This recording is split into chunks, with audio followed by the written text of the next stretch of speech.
My substitute teacher tore off my headscarf in front of the class to prove I was hiding something. I was in my usual seat in the back when the sub stopped mid-lesson and stared at me. "Take that thing off. This isn't a costume party." I told her quietly that I wore it for medical reasons. She crouched beside my desk with a smug little smile. "Let me guess, some condition. I've taught 20 years, sweetheart. I know an attention seeker when I see one." I tried to explain that I was recovering from treatment and my hair was still growing back. She held up a hand. "Save it. You want to be special so badly you'll invent a whole story? Do you know how many people are genuinely ill while you sit here playing dress up?" Then she reached over and pulled the scarf clean off my head. The room went silent. I sat there with my thin, patchy scalp exposed while she held the scarf up like a trophy. A few students whispered. My face burned. "Not even a nice one." She laughed, examining it. She tossed it on her desk. "You should be ashamed. Real patients are fighting for their lives and you're using it to get out of homework." I said I had a letter from my doctor. She rolled her eyes. "I'm sure your parents paid well for that." A boy in the front said, "I think she really is sick. Did I ask you?" One more word and it's the office. Then a chair scraped hard against the floor.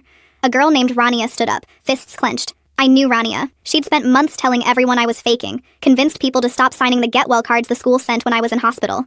She was the last person I expected. "Sit down," the sub snapped. Rania didn't move. "She's not faking." "And how would you know?" Rania's voice cracked. "Because I know what it looks like. My mom died from it 8 months ago."